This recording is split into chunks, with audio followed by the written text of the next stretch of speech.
Sevgili dostlar, merhaba. Herkese hayırlı günler diliyorum. Allah sohbetimizi, muhabbetimizi zirveye taşısın inşallah. Öyle dua edelim. Sohbete dua ile başlamak, sohbeti dua ile bitirmek, muhabbetin geleceğine ve güzelliklerin bizi bulacağına işarettir Allah'ın izniyle. İnsan İman ettiği zaman Rabbi ile bağlantısını yüksek tutar ve Rabbi de ona her türlü nimetini bahşetmek için bahaneler kollar.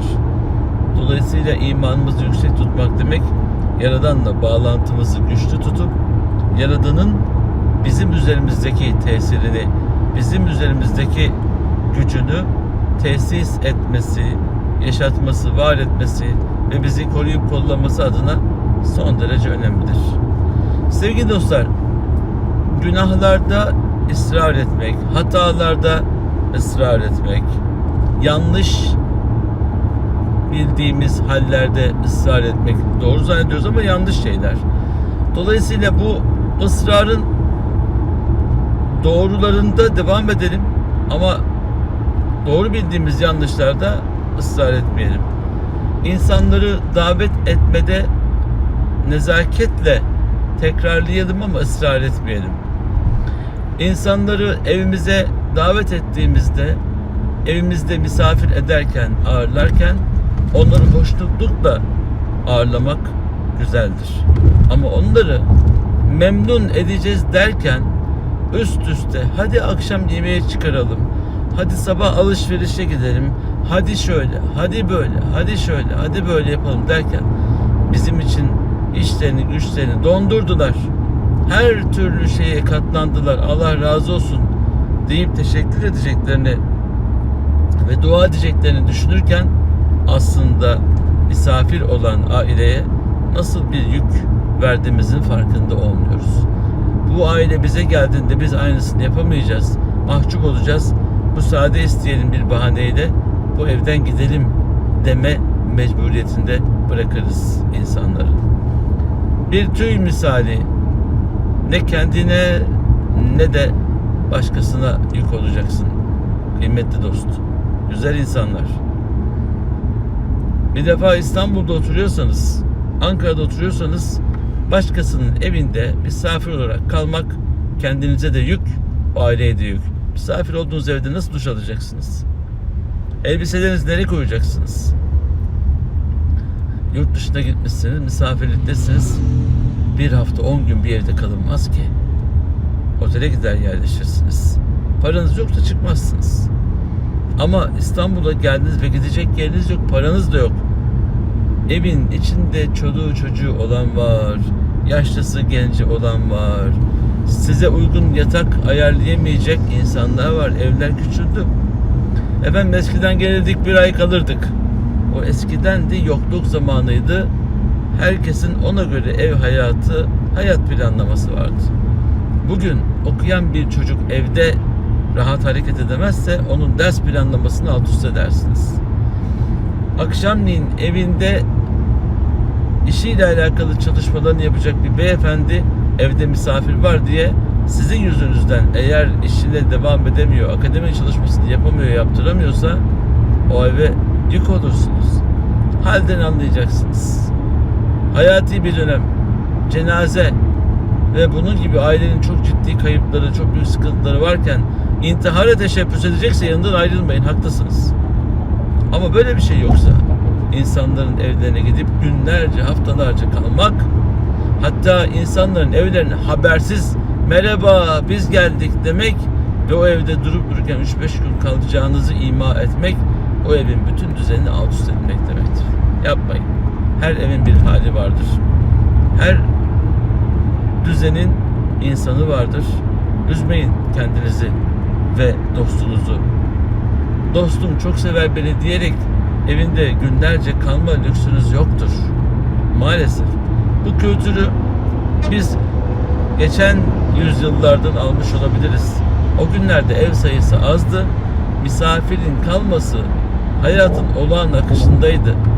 Bugünkü gibi hem öğretmen olup, hem anne olup, hem danışman olup, hem kocasının eşi olup, hem başka insanların dertleriyle meşgul olup, hem de eve gelecek misafirleri idare edecek güç, kuvvet, kudret maalesef yok. Böyle olan aileleri şartlarını zorlamanın bir anlamı yok. Bu benim başıma gelmedi. Bir de şöyle bir kültür var. Misafirliğe gidiyorsunuz. Evin en güzel odası size tahsis edilecek yatak odası veriliyor. Ne münasebet efendim. Ne münasebet. En güzel yatak odasıymış. İyi de burası mahrem bir oda. Karı koca odası. Hiç kimseye veremezsiniz burayı. Burası en sırlı, en mahrem, kimseyle konuşulmayan hallerin yaşandığı, hayallerin yaşandığı, sohbetin yapıldığı, geleceğe dair ümitlerin konuşulduğu özel bir oda. Burada kimseyi yatıramazsınız. Kendi çocuğunuzu bile yatırmamanız gerekiyor. Ama örfümüz, adetimiz, ayıp, salonda yatıramayız. Salonda yatılmaz zaten. Ev müsait değilse biz şimdi buradan başka bir yere geçeceğiz diyelim. En uygun otelde kalırsınız. Ertesi günde memleketinize, evinize dönersiniz. Yakışık olan budur. Kıymetli dostlar. Yük olmayacaksınız. Yük alacaksınız.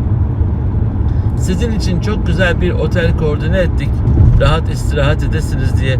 Otelde biz rahat edemeyiz derseniz, evimiz açık, biz rahat edersiniz diye oteli sizin için düşündük. Ama nasıl isterseniz, başımızın üstünde yeriniz var dersiniz. Kahvaltıya bize gelmek kaydıyla otelde misafir edeceğiz sizi dersiniz. O zaman baş tacı olur işte. O zaman güzel olur işte. Ama öyle bakmayıp 3 kuruş oradan tasarruf edeyim, 5 kuruş buradan yapayım, bir gün 2 gün kalırlar nasıl olsa deyip kendimizce evin içindeki düzeni alt üst ediyorsak suçlu biziz. Ne yapayım şimdi, onlar yıllar önce beni evinde ağırlamışlardı deyip bugün evinizin içindeki aile düzeninizi alt üst etmeye hakkınız yoktur. Şimdi belki yorumları yazacaksınız. Hocam biz de hala böyle, biz klasik takılıyoruz, geleneksel takılıyoruz diyebilirsiniz. Ama yeni dünya düzeninde böylesi misafir ağırlayacak evlerimiz maalesef yok. Köylerimizde vardı. Benim anneannemin, babaannemin evde gittim, gördüm. Bir sürü odası var. Alt kat, üst kat, yandaki ev var. Müsait. Ama şehir hayatında bu kadar insanı aynı anda ağırlamak gerçekten lüks. Allah kolaylık versin. Bunu anlatırken ısrar etmek davette güzeldir, abartılınca kötüdür. Bize geleceksiniz, mutlaka ha diyerek üst üste baskı yapmayın. Belki ailenin başka hassasiyetleri vardır. İnsanlar misafir gelen yere tekrar biz de davet edip bizi ağırlayalım dediğimizde ağırlayacak gücümüz yok diyerek belki de bir yerlere misafirliğe gitmek istemiyorlar. Bir paket hediye almak 300-400 liradan başlıyor. Ayda 3 yere gitse 1500 lira, 7500 lira maaş alan bir insan bunu nasıl yapacak? Eliyle yapamıyor mu? Malzemeler de pahalandı. Dolayısıyla bugün her şeyi hoş görmek lazım. Hor görmemek lazım. Hoşlukla, güzellikle yola devam etmek lazım. Allah bu güzel duyguları, düşünceleri içimizde var eylesin. Geleneksellik güzeldir. Geleneksel adetler güzeldir. Doğru yerde yaşatılınca. Modernlik güzeldir. Tadınca, kararınca, akıllıca yaşanınca güzeldir. Dolayısıyla geçmişteki hasletlerimizi, güzelliklerimizi, yaşanmışlıkları yad ederken yerinde güzeldi, bugün de bunlar güzel diyerek bugünün güzelliğiyle geçmişin güzelliğini birbiriyle buluşturmak lazım. Karıştırmamak lazım. Eve misafir gelmiş, duyuyoruz, dinliyoruz. 3 günde bizi hayattan bezdirdi, gelmez olaydılar. Sevaba girmiş bir aileyi ardınızdan günaha sokuyorsunuz. Olmaz. Ama sen gidiyorsun, evimiz şenleniyor, bize şunu yap, bunu yap demiyorsunuz. Şimdi başım ağrıyor deyip bizi atlatıp alışverişe götürmüyorsun, bizi yormuyorsun. Ne geldiğinden ne de gittiğinden zerrece rahatsız olmuyoruz. Bize hiç yük olmuyorsun, Allah razı olsun diyen ev sahiplerinin misafiri olmak. Böyle misafir olunca ev sahibinin duasını da alırsınız. Herkesin bir hali vardır. Yaşlının hali başkadır, gencin hali başkadır. Evin içinde tatlı bir anlaşmazlık vardır. Bilemezsiniz. Ve bütün bu duygular insanı bambaşka duygularla buluşturur. Bize yakışan halden anlamaktır. En büyük şeref halden anlayan insanlarındır. Allah hallerimizi en güzel hallere çevirsin, tebdil eylesin. Güzelliklerle bizleri buluştursun inşallah. Bugünkü sohbette hayatın akışında dostluk ve misafirlik üzerine böyle geldi. İnşallah böyle güzel dostluklara vesileyizdir. Böyle güzelliklerin öncüsüyüzdür. Öyle dua edelim. Öyle güzelliklerle buluşalım inşallah.